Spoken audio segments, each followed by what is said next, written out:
The CGA Tour, a podcast unlike any other. Now your host, Calvin Alexander. Welcome back to the latest episode of the CGA Tour Podcast. As always here, I'm your host, Calvin Glen Alexander. And on this week of the podcast, I'm joined by none other than Jake Carlson himself, coming in from San Diego, California. Jake, how's it going? Is this our first one since I moved, or have we done one? No, I think we did the whole Big 12 with Will and Pat. That's right. Already. Yeah. That's right. Okay. I think we'd already done that one there. But nonetheless, here, we got to get to basically the Oklahoma State's bye week. So there's been some Twitter stuff this week regarding Bedlam. There's also a fierce couple games here I want to get to talk to you about, too, see how you're feeling. Oklahoma State just 3 games in. And then kind of give a prediction for the rest of the schedule here. And also some Big 12 games that are coming up this week in Texas, Texas Tech, K-State, OU, and then Baylor, Iowa State as well at the end. So, Jake, what are your thoughts here? Bedlam's gone. It's dead. Yeah. It's never coming back. I'm just joking. It'll probably come back in like 10 years. It'll probably be like the OU Nebraska thing, how Nebraska left for a while and then they started playing a home and home for a little bit. Probably something would happen in the future with OSU and OU, I assume. But the OSU season has, we've scheduled out our non-conference games pretty far in advance. So there's not a lot of room in the schedule for OU and already made those financial commitments. So how do you feel about everything? I would love to know what Twitter would have looked like when West Virginia and Pitt canceled their series, because they played this year, was it 10 years, 15 years? It was a long time since they played. I think it was 15, actually. I think the last time they played was 2007. Does that sound right? It does, yeah. It does. Okay. So the last time they played was like 2007. And West Virginia was really good. That was Pat White, Steve Slayton, one of the greatest NCAA football teams that you could have played with if you played like NCAA 07. And then Pitt was also good back then as well. And I think my dad was telling me some crazy story about how Pitt, basically West Virginia would have gone to the national championship that year, but Pitt beat them. Yeah. So that was the last time. And then, as we know, West Virginia joined the Big 12. The Big East disbanded. Pitt eventually went to the ACC, yada, yada, yada. So they haven't played in 15 years. I would presume that's probably what will end up happening with Bedlam. But personally,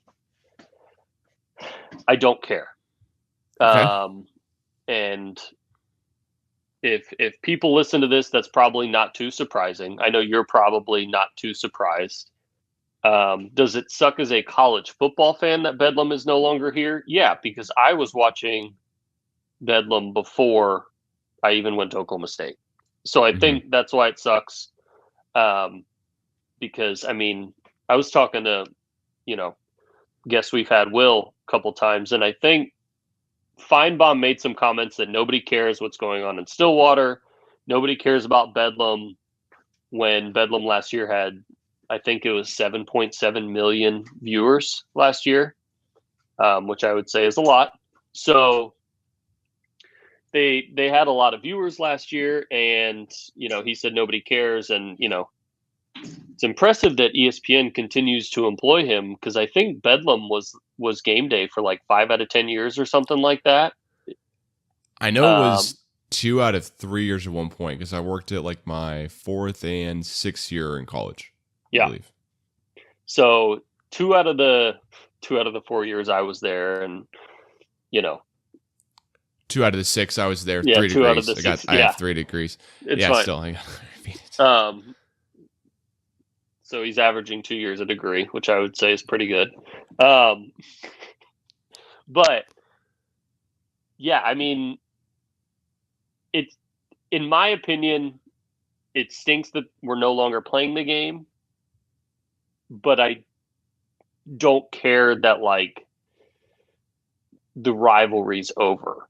I don't necessarily think that it destroys OSU's brand or destroys OU's brand, or puts a damper in playoff chances. If anything, it probably helps ours because we don't win it that much. Mhm. But just from like, you know, a whole sense, I'm not too upset about it. But I know there's a lot of hypocritical stuff that we'll get into in a second. But I kind of, you know, you're probably upset that Bedlam's no longer a thing, right? Much more than I am because I didn't grow up with it. I'm much more than you for sure. I'm on the fence whether to be upset about it or not. I'm mystified that OU fans think that OSU's killing Bedlam. OU's like, oh, we'll keep playing you. I'm going, I'm fine not playing you. I am totally cool taking a couple years off because that's what I think it'll be. I think it'll be 10 years off, right? Short, but it'll be 10 years or so, you know, 2032, 2034. We'll start talking about OSU and OU playing a home and away series over 3 games, you know, or 4 games, whatever it ends up being, right? Maybe 2, just a home and home. But it'll come back. It's not gone for forever. No. What I think is the annoying part of OU fans on Twitter going, OSU killed Bedlam. It's like, well, not really. You decide to make a decision with the SEC and whether you followed Texas or you led the arguments with Texas or whatever to the SEC. I think that's what OU fans are more annoyed by is that Gundy's saying, well, OU followed Texas versus OU led discussions with Texas to the SEC, right? Which for no the one record, wants to be a follower in a decision. He knows why he's saying that, right? Yeah, like he's he knows. well aware of what he's doing. It's like, you know, it's like when someone makes a, you know, or puts out rankings and they're like intentionally ranking people because like Florida should not be ranked. For example, Florida's ranked because they play Tennessee this weekend and that's game day and you have a ranked matchup. And you have 2 top 25 teams, but Florida may be the 25th. I mean, they're not, right. But you know. Right.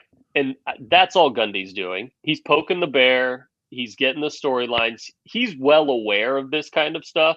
And that's what he's doing. He's taking digs. He's doing all that. And we've seen it before. And this isn't going to be the last time that Gundy says something about it or anybody else says anything like that pokes at their rivals or anything like that. So, yeah. And I got to be honest. I'm annoyed that Bedlam's going away because I only think we're getting better. So it'd be more fun to see an OSU team that I think is still on the rise here play an OU team in the first couple games of the season where maybe we do have a better chance of knocking off OU and it doesn't matter as much because it's not towards the end of the season, right? Early losses don't matter as much. Beating OU on September 10th, 21st, 4th, whatever, has always seemed a lot easier to me, at least, than beating OU in the last game of the season after they've gotten everybody back from suspension, injury, yada, yada, all the type of stuff, versus not, right? The last year, the Twitter sphere of going on about, well, you could tell Lincoln Riley wasn't really in it. And you could really tell that all of the players now who are still with OU, who were there last year, really feel a change. What else are they going to say? Nope. Honestly, it seems the same as last year. You know what? Everything seems great going along. Well, no, when you have a bad year, you don't come back the next year and go, seems like it's going the same. You never do that, right? Like, that's just not a thing. It's a narrative story. No one ever says that. No one's going in going, you know what? This Dylan Gabriel kid seems a lot worse than Caleb Williams. Seems not as dedicated to his craft as Caleb Williams. You may say, well, he's not as gifted athletically, but he can throw the ball just as well, right? Like, yeah, 2 and 2, you can look at that and go, okay, maybe, right? Point being here is that, of course, OU's going to say they're doing just as good or fine. Of course, OSU's going to say we're doing good, just as fine, even though our defense is definitely not the greatest here. I want Bedlam to come back. I'd rather Bedlam be earlier on in the season for several reasons, because I think it'd be more fun to see. It's something new and exciting, because we know it's going to be gone now. Now we know it'll be back at some point, too, in the future. Whether that be in 10, 20, 30 years, who knows? I honestly think at the end of the day, in 20 years from now, we'll all be playing in like the same conference, and we'll be in a group that has Arkansas and Texas and one other random school we can't think of that we play every single year, and then we rotate through the rest of the, at that point, 16-game schedule, right? Like, 20 years from now, who knows? This is definitely OSU's on a bye week. Gundy had a chance to say something on the presser to really rile up OU fans and put a what he thought nail in the coffin as far as his argument goes, which really only riles up everyone a little bit more, just like it did when he did a couple of push-ups and showed people how to do one-armed push-ups earlier on before the season started too. Like this is like a great OSU bye week story to get everything off of, giving up a couple points here and there to University of Arkansas Pine Bluff, and then giving up 44 to Central Michigan, and then in between there, not doing the greatest against the Arizona State team that hasn't looked good at all either. Right? Like we did great against Arizona State though. 34-20, beat the doors off, right? Being by 17. But it still was a 3-point game in the fourth quarter. So there's a good and bad ways you can look at each game. No one's talking about any of that type of stuff at this point. They're only talking about this Gundy Bedlam deal before our biggest game of the season so far against Baylor here, which got the bye week this weekend, but then we play on the 1st. And for what it's worth, Gundy's been professional since really knows to, right? Like he knows how to turn the media machine and do all of that stuff. He's well aware of how to do it, but I did think it was funny that he was like, I don't care, and then brought out notes for it, which I just was like, okay, dude, well, you clearly care. Because if you're asking Gundy, right, if you're like, hey, off the record, behind closed doors, are you annoyed that you're not playing Bedlam anymore? He would say yes. Right? Like he would be upset. He or not upset, but he's like, if he had to choose, he would rather play than not play.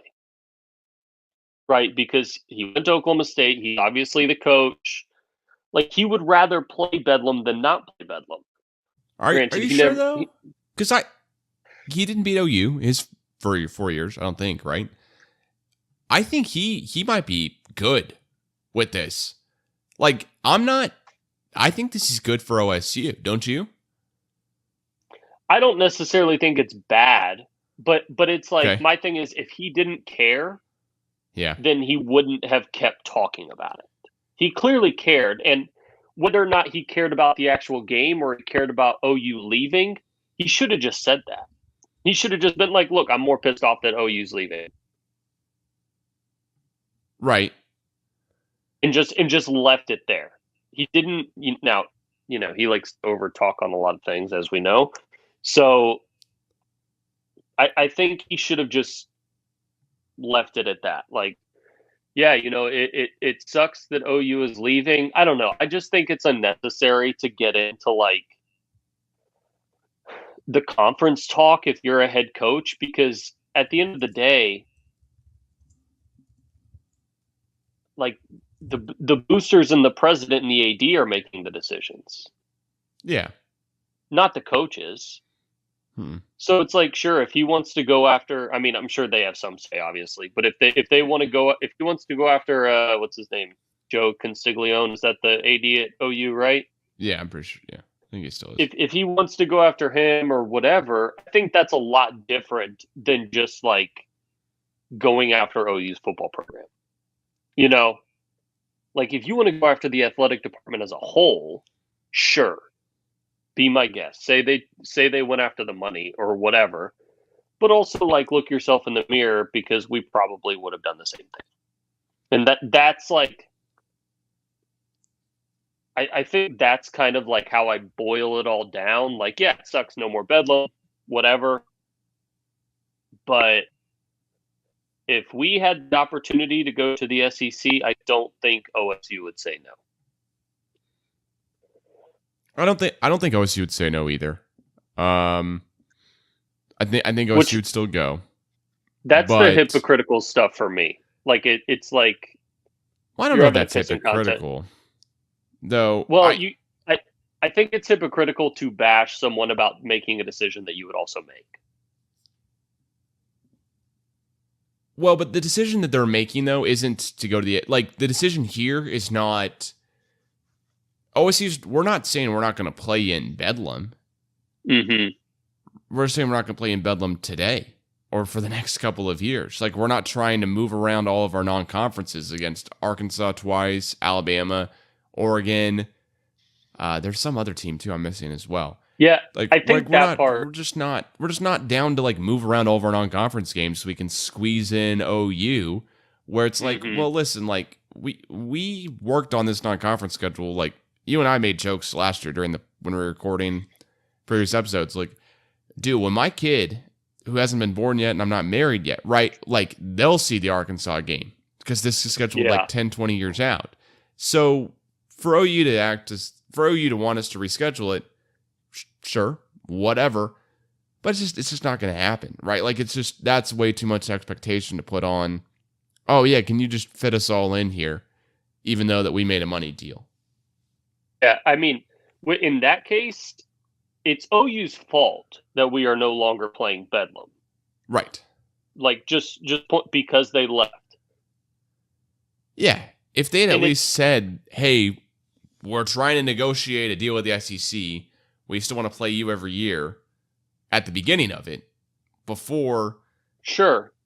Maybe then. But there's probably still a no. It's probably still like a, hey, Yeah. Why would we do that, honestly? But like,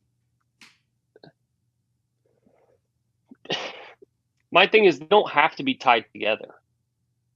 And also, like you said, they're going to end up playing again. But there's also the fact of, do you know how many teams play their rivalry game out of conference? A lot do. There's literally a weekend called Rivalry Weekend. We just so happen to play Oklahoma that weekend every year. That's the same weekend that Georgia plays Georgia Tech. It's the same weekend that Florida plays Florida State. It's the same weekend that Clemson plays South Carolina. I mean, you can keep going. There's multiple games. And obviously, some of them share conferences, some of them don't. But I guess I don't want to end up in the same place that like Texas A&M and Texas have ended up. They should still play. But the reason they're not, and I don't think Oklahoma and OSU are like, I mean, because I can't even get into those two other schools. One's a cult and one's full of just, whatever, Texas, whatever. And so, like, they don't play out of stubbornness. I would hope that doesn't plague us, because I'm like Boynton, right? Just to go into basketball, Boynton would probably schedule OU, right? Yeah, he'd probably be down to. I mean, that's going to be the Big 12 SEC Challenge. Isn't that what we're going to see every year? I hope not, but probably. Every so often. Josh Holiday would schedule OU.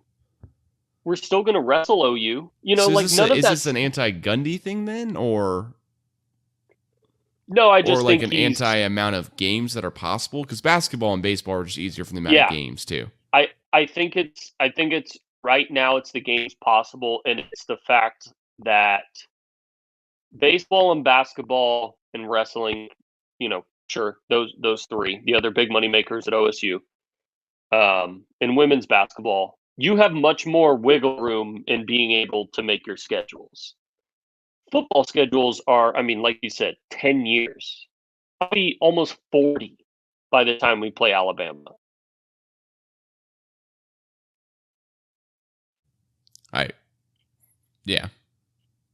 You will be 40. I will be 40. Yeah. Yeah. I mean, so it's hilarious, I guess, for me to think that like a lot can change between now and then.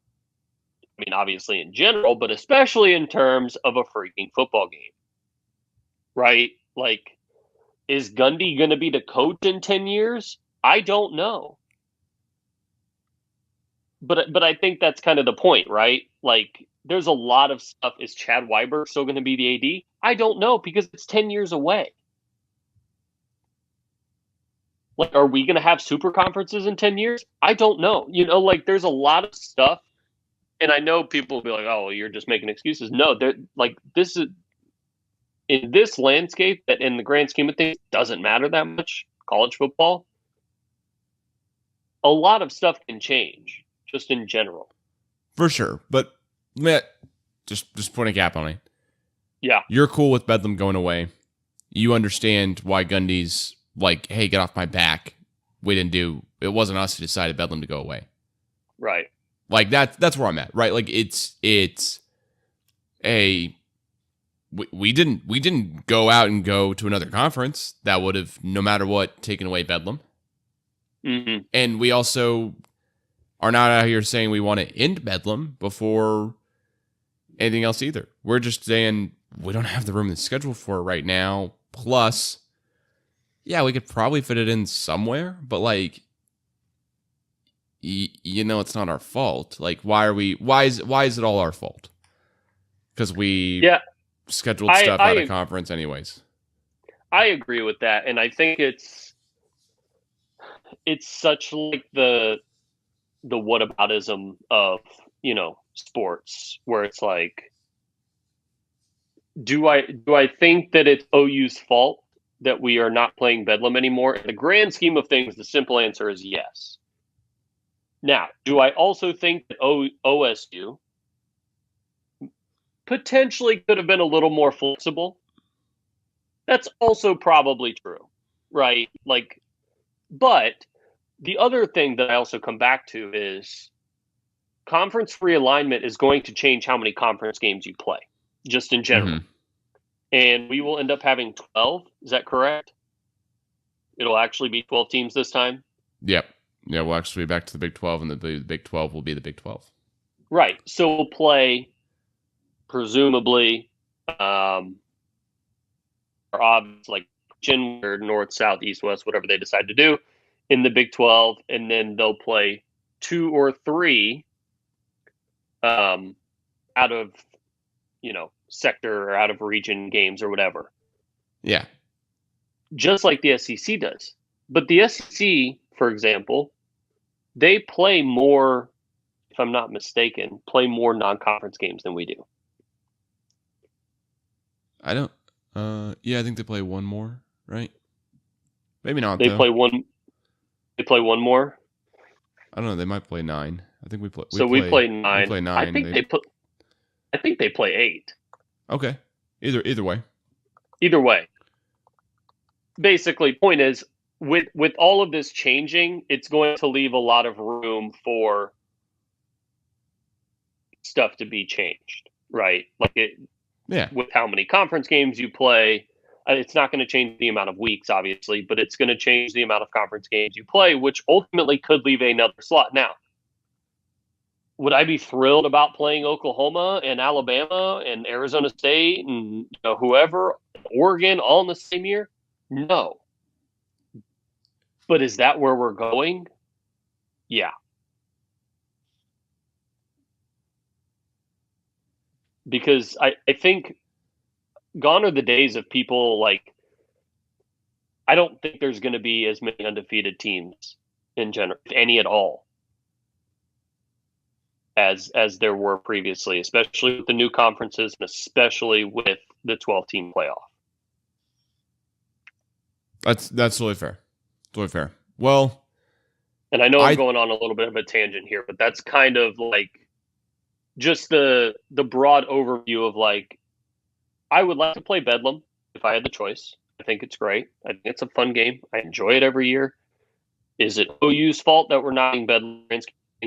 Do I think OSU probably could have done a little more and maybe been a little less petty? Also, yes. Like that's kind of where I'm at with it.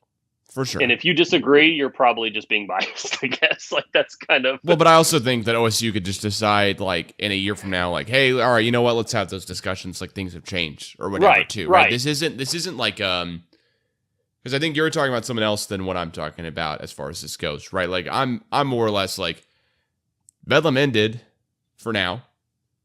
Not OSU's fault. Let's chill out a little about it. Like I'm totally good with us. I don't know. Playing Bedlam, but just understanding there's going to be a break, right? Like, am I annoyed Bedlam's gone? A little bit, but then again, like every single OU fan you ever talk to is like, oh, well, you know what? Like, it's not even a rivalry. Like, we've won this many. It's not even a rivalry. We won this many. And I'm really get sick of that argument at one point in my life. So, cool with it being gone, and cool with taking a break. Just to be honest, right? Like, yeah, for the same reason that, like, I think Oklahoma State is a little bit like Michigan in this example, right? You have both head coaches previously played at the school they're coaching for, have a lot of loyalty to that school, or college, I should say. And then at the end of the day, both colleges are doing extremely well in their conference. They're just not the number one every single year. Like, year over year, are we the number one team in the Big 12? No, it's probably OU. If you just choose a random year in the Big 12, it's probably OU. But I'm totally cool with OSU moving forward here because we have a chance to be the school in the new Big 12 every single year going forward. And it's not like we chose to leave the Big 12. We're staying. OU's leaving. Have fun in the SEC for whatever that means as well, too. Like, OU could go to the SEC. They could go there and they could be halfway decent for a little bit and then have a rise where they're all of a sudden really good again. Because they have been really good, so it's not even really good again. It's just kind of keep being really good. Or they go to the SEC and fall. Like, they already were at the top. It's hard to go anywhere from the top hard to go up from the top when you're at the top, right? So, you can go to the SEC. They will only be able to play better opponents and have a better time trying to challenge Alabama and Georgia, who they'll now play in conference, at least, and be tested in conference, which will help them get farther on in the playoffs, at least they would think. But really, this is a money deal, right? Like, OSU is annoyed that we're not getting in some of the SEC money.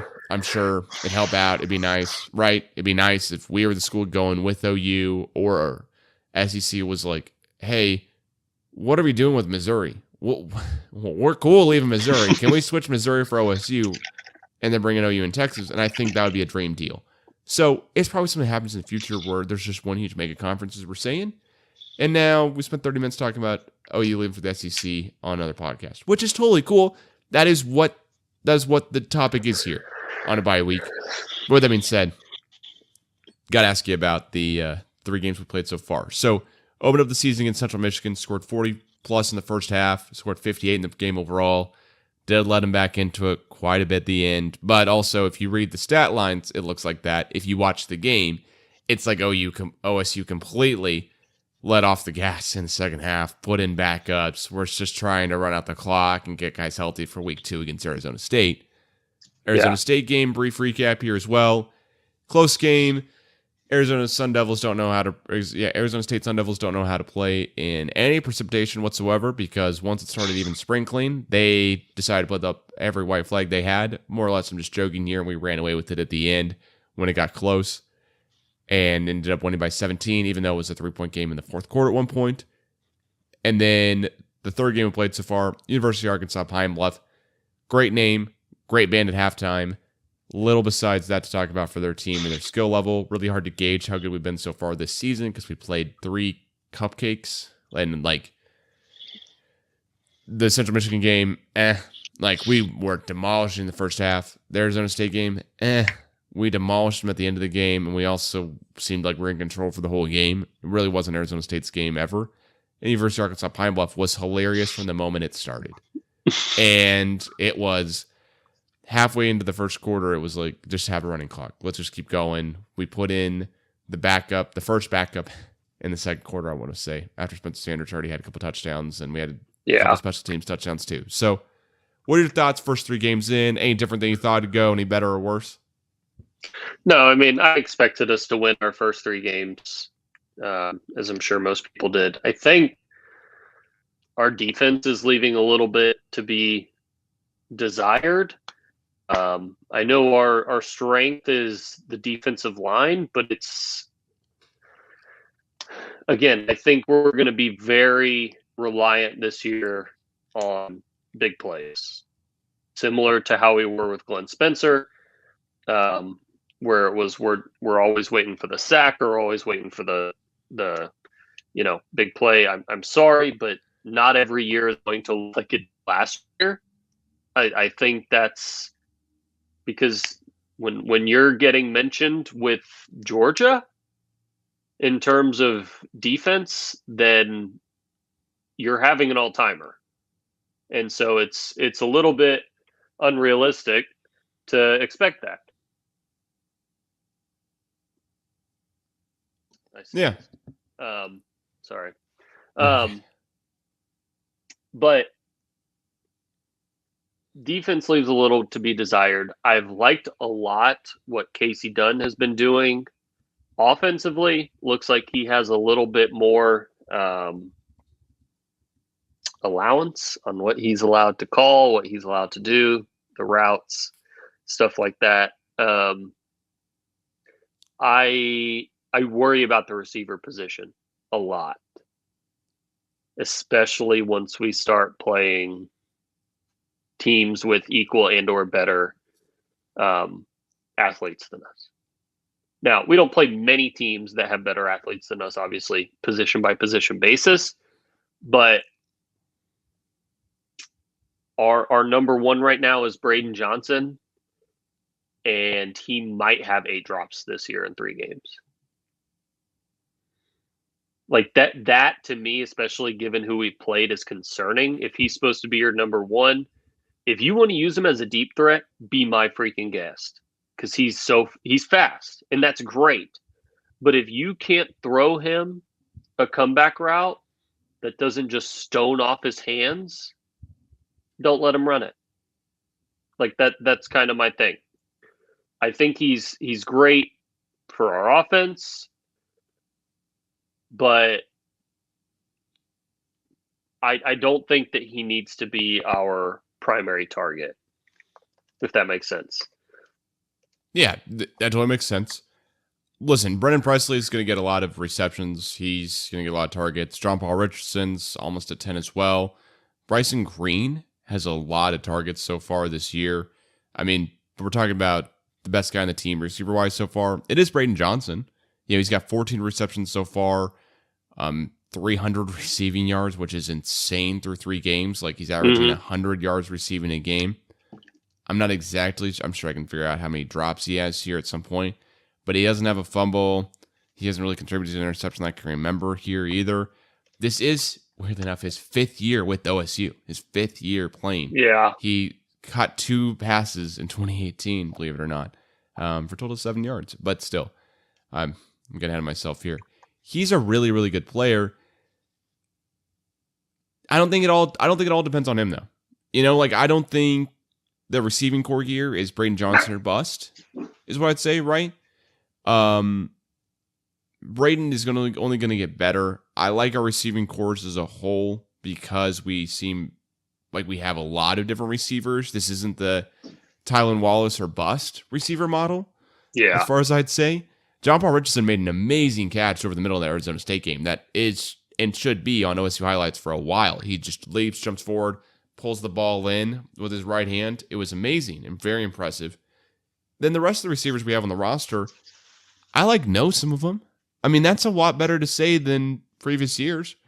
Braylon Presley, he's got 3 catches already in 1 game, I think. I think we might be seeing a lot more of him. Yeah, Bryson Green, that dude is a beast. He's got 2 touchdown catches. Both of them seemed like insanely great catches. And he's 6'1". He's a taller dude. He can definitely go up and get the ball. Yeah. Braden Johnson's no real slouch either, though. He's 6 foot. It's just, what will this team shape out to be? That's my curiosity at this point because we haven't been truly tested, right? So, our first real test of adversity, all right, it seemed like the Arizona State game we kind of dealt with a little bit of adversity. How'd we do? We responded incredibly well, and we were just awesome. But I guess what stood out to me so far here is that the defense has stood tough when needed. Mason Cobb, he's got 24 tackles. Jason Taylor's got 24 tackles as well, too. We thought he'd really emerge. He's kind of that guy. And then we've got a couple other guys that are just really good on defense. Colin Oliver, he's got 15 tackles. Sack-wise, he's got 2 of them on the team. And he's tied for 2. This they're not great. Yeah, it hasn't looked incredible so far. Yeah, that's fair. And I worry about the run defense as well. I think those are probably secondary and run defense are probably the two for me. Mm-hmm. The Arizona State game is a little weird because they clearly saw something that we weren't that good at, and I think it was run defense, because that's all they did. Now, I'm not going to sit here and praise Arizona State because they're just not a very good team in general. But their running back is the leader in college football, like presently, in yards. Like across his career. Hasn't Arizona State played like no one this year too? Yeah, they're rough. But he's the active leader in total yards among players rushing. So I would consider that. I mean, he's a good running back, right? Like he will probably. I would assume he gets drafted. Like, now I'm not saying all this to try and justify it, but I think if I had to use some words to describe these first three games, it was probably cruise control. And not showing anybody too much, not showing anybody too little, just kind of, we're going to play it safe, and that's it. Now, I don't think giving up as many points as we did to Central Michigan was on the docket there. But, they clearly worked out those kinks on the secondary between the next two games. And in all honesty, Baylor hasn't looked fantastic. So yeah, Baylor hasn't looked good. Probably do a little bit more of like a preview for that one. Get closer to they haven't looked good.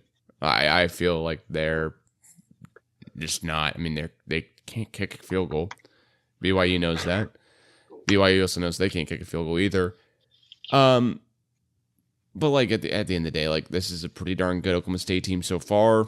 Haven't been really tested, so curious for that. Like excited for us to be actually tested and see how we do. But right now, doing it probably pretty much as good as you would think. And I agree. We should not have given up as many points as we did in the Central Michigan game. Besides that, I'm cool with every single other game. The Arizona State game, would rather them not have scored 17 when we had 20 in the fourth quarter against them. But then again, like, I don't know. How much am I picking nits and strands of hair, or whatever that I just don't like. So I'd say this. We didn't lose to App State. We didn't lose to App State. We didn't get upset by any team that's got a chance to upset. University of Arkansas Pine Bluff looked like a little intimidating for literally a half a second, maybe, if that. Great game. Yeah. Beat the brakes off them. Knew we should have. And we really put a stamp on that game. That was like our game to go, you know what? All right, we can click. What I've liked a lot more about this, at least here, this season, is our offense. Our offense looks way better than it did last season, same time. You and I were both talking about a Boise State team last year that gave us a run for our money. Now, Graham was in Boise. A bunch of our receivers were down and out. But this team looks light years better on offense. Scoring a lot more points, doing a lot better overall than we were last year. And granted, last year, Boise State team's probably better than Arizona State team, but still, like, we held on to win that game. We didn't go out there and confidently win it like we have this year so far. And, the penalties are a little bit concerning because it's, 14 total penalties. But then again, like, our opponents have 20, in all games we played. And there's some stuff here where, like, we've lost, we've had 4 fumbles, lost 1. Our opponents have had 3 fumbles, lost 1. I mean, there's some stuff where it's like, we're 12 of 13 in the red zone. But, 11 of 13 in touchdowns. But, like, I'm so picking, like, little things here and there that'll concern me a lot more after the Baylor game. But really leading up to it, they don't. This is all just... how do you feel? How do you think we're doing? I mean, we've scored 155 points this season, and we've only allowed 68. That's a pretty darn good deal. Like, I would take that. I'd take that. Rushing, it's I don't know how the OSU website has this set down, but it says like we have 84 total yards team wise. So there's something definitely off with that, but. You know what? I'm not going to focus on that too much because it's actually 34-17 against Arizona State too. Our running backs, I think, have actually looked pretty good too. because we kind of do like a running back by committee thing, Mm-hmm. but they all seem to provide something a little different. Like we don't have, because I think like 3 or 4 running backs have all gotten play time, even in like noticeable areas, and they all provide something a little different. I feel like Ollie Gordon is probably going to start getting some more carries, which is good. But yeah, I mean, basically from what I've seen so far from OSU, I'm fine with it. I'm fine with it. I'm fine with it too. Well, let's talk a little bit more about this weekend's the Boston games at Celtics. least. What? Ime Udoka, some Brett Favre, Mississippi. Right? It's where the funds didn't go where they're supposed to. Brett Favre, shut up. Newsflash: Brett Favre isn't a good guy. In case you didn't know that already. Brett Favre, New York Jet quarterback, right? Like everyone remembers the New York Jet year, whatever that was. With somebody there, New York Jets. He likes sending pictures, all that stuff. Brett Favre. The SNL skit Brett Favre had about like the crotchless jeans. Brett Favre. We said Brett Favre 3 more times on the podcast, so you watch me sprinkle this in there. But the Big 12 slate this weekend, at least, Baylor, Iowa State. How you feeling? What do you think's going to win? Want to pick some winners here? Pick some winners. I'm not necessarily. We're not getting into scores. We just got to pick winners. Where is it? Where is it? Where is it? Yeah. It's. I can tell you what. It is either in Jack Trice Stadium or in Lane Stadium. I want to say in Baylor. I'm looking. I'm quickly looking it up here though. So, who you got here though? How you feeling about Baylor? We just said we don't like them that much, so we got to think that we're, pretty good comparatively. Baylor hasn't looked impressive in my opinion, but if I told you that I watched Iowa State and Iowa, I'd be lying. So, because they played, what was the final score of that game? The final score of Iowa State, Iowa. Oh, I forgot that completely. It was weird though. I know. I mean, everyone knows. It was that, I guess. 10-7. So a real barn burner. Shame I missed it. I mean, I would go. So this one's in Ames. Yep. But I would probably go Baylor. I don't know if Iowa State's good. Genuinely, I don't know. I don't know how much longer Matt Campbell is going to be the coach at Iowa State because I feel like he probably is going to go to Nebraska. Really? If I was him, I mean, Iowa State's looking like a better chance than Nebraska. I'd wait for the next thing after Nebraska. Money talks. Matt Campbell. It does. Money And talks. if they can afford a $7.5 million buyout just to get Scott Frost out 15 days before. If Scott Frost had been the head coach of Nebraska till October, Nebraska would have saved $7.5 million. So we can't say football doesn't run the NCAA. Just real quickly here, Iowa State has played Clemson last year in the Cheez-It Bowl. They lost by 7. But then this year they played Southeastern Missouri, Iowa, and then the last week they played Ohio. So you think you got Baylor this weekend? Yeah, I'm gonna go with Baylor this weekend. All right. Yeah. And just to recap here, Baylor last year played Ole Miss in the Sugar Bowl. Thanks, shout out to ESPN for having that included here. But they've played Albany. They've lost at BYU by 6 in an overtime weird game, and then they've beaten Texas State. So also just not a ton to go off of besides the loss. Which is interesting at least. I think I'm like you. I'm picking Baylor this weekend, but barely. Yeah. Next game here is West Virginia versus Virginia Tech, and this is this is wherever the name of the stadium is for Virginia Tech, but it's at Virginia Tech. It's in Blacksburg. There you go. Do you know the name of the stadium? I was trying to figure out the name of the stadium, but no, I do not. I think Virginia Tech's pretty bad. I mean, I don't think they're. Yeah, they're really bad actually. All right. So we're taking. That makes it easy. We're just taking. They take lost West Virginia, moving on. Even though West Virginia is 1-2. They lost to Old Dominion. So we're picking a 1-2 West Virginia team against Virginia Tech. It's 2-1. West Virginia's win this year is against Towson. That's right. Everyone had it right at home. Yep, Towson, in case you're keeping track. They lost to Kansas in overtime, which they lost to Kansas in overtime by like a lot. I don't know how that works. They lost to Kansas in overtime by 13. I see that too. I'm confused. Oh, right, pick six, maybe? Pick six? Yeah, pick six to win. Yeah, that must be it. You scored initially a touchdown, and then you also had a pick six. That would otherwise get you at 56. That makes sense. Yeah. The Pittsburgh game was fairly close. The Kansas game, they did put up 42 points. Against KU, not saying KU is like a great defensive team, but against this comparatively Virginia Tech lost to Old Dominion by 3 at Old Dominion. They played Boston College. They won by 17 at home. And then they played Wofford, where they won by 20. I'm going to pick Virginia Tech. I'm also going to pick Virginia Tech as well. Close one again here, but I'm picking Virginia Tech, picking the Hokies. All right, rounded out here, we've got 3 more games, actually. Duke, Kansas, where College Game Day should have gone this weekend.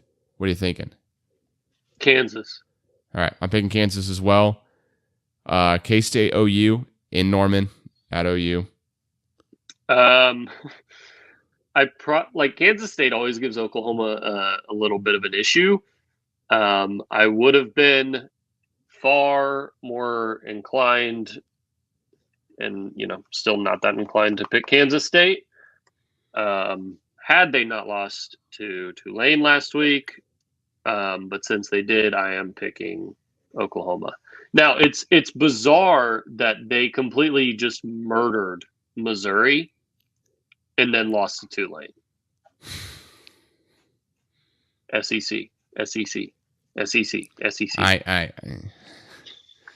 All right. Well, I'm picking OU. As much as I don't want to pick OU, I'm not. K-State's given OU fits before. I don't think this is a K-State team that can really give OU that many fits. Adrian Martinez is not a passing quarterback, even though he is the K-State quarterback now. And so he does play the quarterback position. Just he should have gone to Army. Yeah. I've been a great school. He could have been a great running back. I mean, he should have. If Paul Johnson was still at Georgia Tech, go run the triple option there. There you go. That'd been fun. All right. So just round it out here. We're both picking Iowa State. We're both picking the Hokies, Virginia Tech. We're both picking OU. And we're both picking Kansas, right? Yeah. All right. So, and actually, I just want to say for Kansas here, this is their first sellout since November 2nd of 2019 versus K-State, and their second sellout nearly 13 years. Do they know this isn't a basketball game? Yet, College Game Day went to Florida versus Tennessee. They may not, but you know what? Let's just tell them it is, and whoever shows up. It'll be a fun game to watch. Duke, Kansas, 11 a.m. this Saturday, Central Time. Let's go ahead. I'm excited, fired up to watch it. We only picked against one Big 12 team that's playing a non-con. So, last year, rounding out, Texas Tech is playing against Texas. It's in Lubbock, Saturday, 2:30. Who you got? From what I remember, Texas Tech actually isn't that bad this year. Now they lost. They're 2-1. They're 2-1. They lost at NC State. And I think, they played not great. Their quarterback had 2 picks, and this NC State team is not very good. But going and looking at NC State's this Devin Leary kid who, if you watch an NC State game, they will sit there and talk about him like he is God. Against Texas Tech, he went 15 for 23 with 121 yards. But NC State is the 12th ranked team in the country. Yeah, I don't care. They should not be. They suck. I mean that's fine. I mean it's fine that's where you're at. I'm just saying Texas Tech didn't play a bad team. NC State's not Correct. No one. They're not a Murray State. And Texas Tech did beat Houston, in overtime, and Houston might be okay. They did almost lose to Eastern Carolina though. NC State, that is. I'm just saying where they're at right now. Right? Regardless, this is where they're at right now. So, with that being said, we know who Texas has played. They played Alabama really, really closely. Almost won that one and pulled it out, even with the backup quarterback for 3 quarters. And then they've apparently won 2 other games. Which automatically makes you a good team, apparently. Well, I think Texas is better this year than they have been previously. I'm willing to give them a little confidence here. They definitely have some quick guys on defense who gave Bryce Young some fits early on. Can't say they didn't. Yeah. Alabama's line sucks. But it's actually bad. Can't. But which offensive line would you take? Oklahoma State's or Alabama's this year? I mean, yeah, but Bryce Young went and threw 2 picks last week against School of Deaf and Blind. I mean, I don't, but all I'm saying is we're the 8th team in the country. We are. Mm-hmm. So if you say their offensive line sucks and really sucks, we can't say it really sucks or it really sucks if it's still not worse than the 8th team in the country's offensive line, right? It sucks comparatively to their offensive lines year over year, but this Alabama team's not bad. They're not horrible. They're not Georgia. Georgia looks like they're blowing out everyone. They're frustrating players and coaches and everything that they play against. I'm going to take Tech in this game.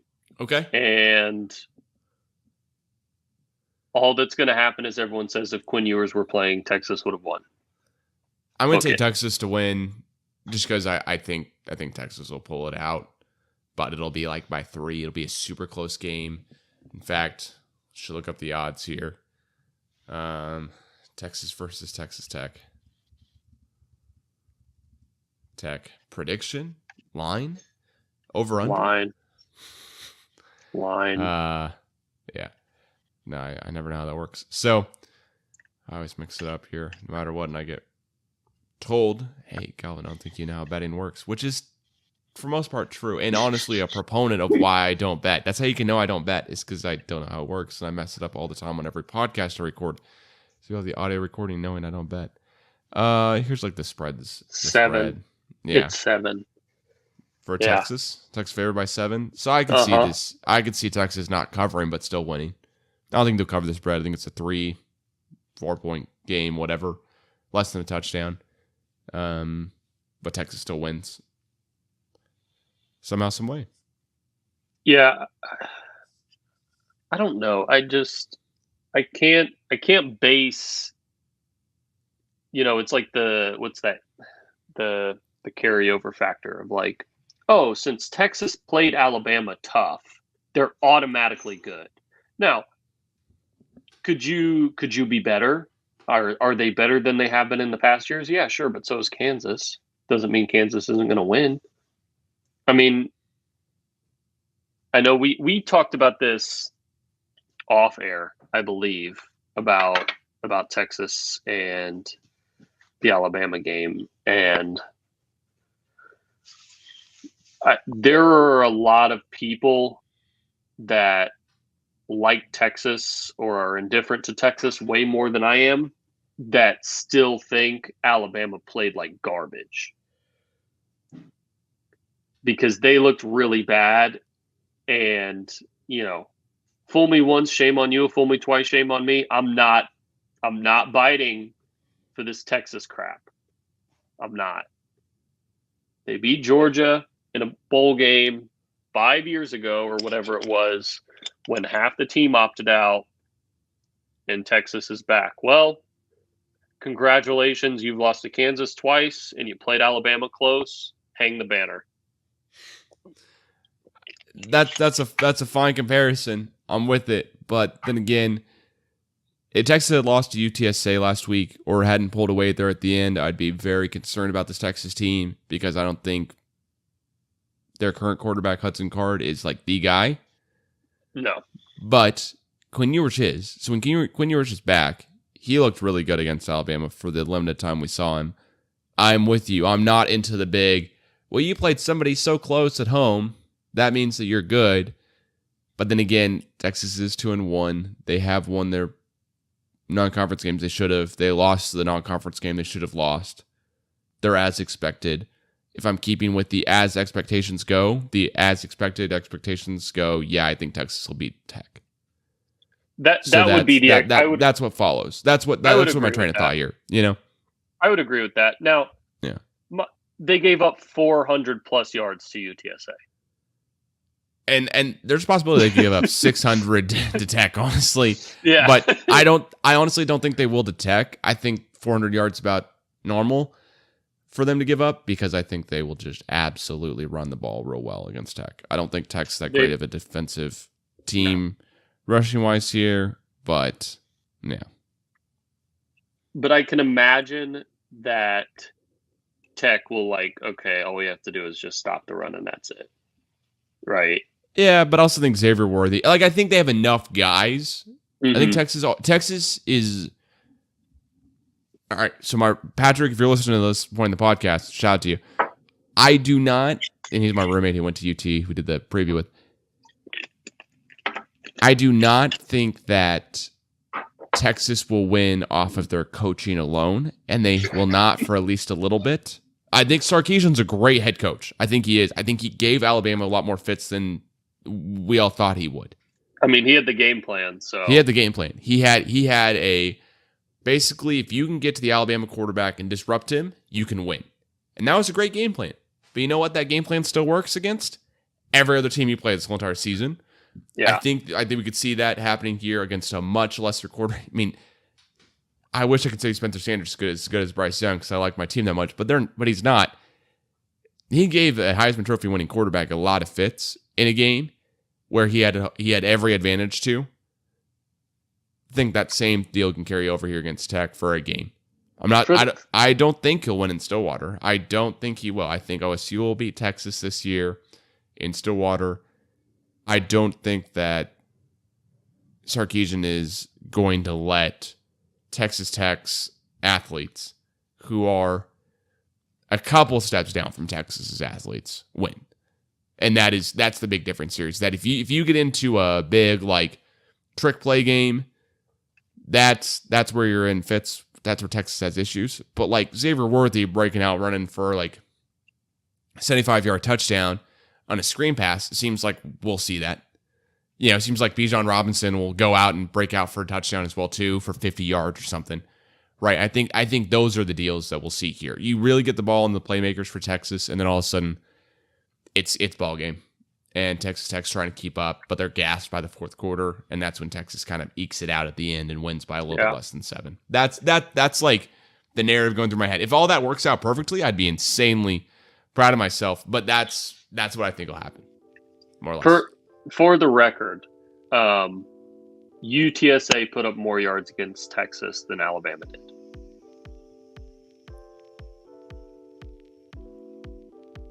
I'm squinting my eyes heavily and very confused about that, but I like it. That's great info to know. So I don't think that's a normal thing. I think Texas definitely could have had a letdown game against UTSA, but also I am repping hard for Texas here right now. I just think they'll win. I think they have better athletes, and that's kind of it. That's fair. I'm not necessarily trying to go on a big I think Texas is great. I don't think they're greatest thing since sliced bread. I think Oklahoma State could be the greatest thing since last year for Oklahoma State team. I think we could win the Big 12 championship. Been saying that for a little bit now. Proud to put a mark on it. Do I think that other Big 12 teams also have a shot at winning the Big 12 championship? Of course. So I'm not looking at the rest of the schedule going ooh, but you know who we're better than? I'm not. So with that being said, Jake, all right, you want to pick the college game day game? Florida, Tennessee, as we end this one out and play out some outro music. Tennessee. All right, Tennessee. Cool. All right, easy. Too easy. All right.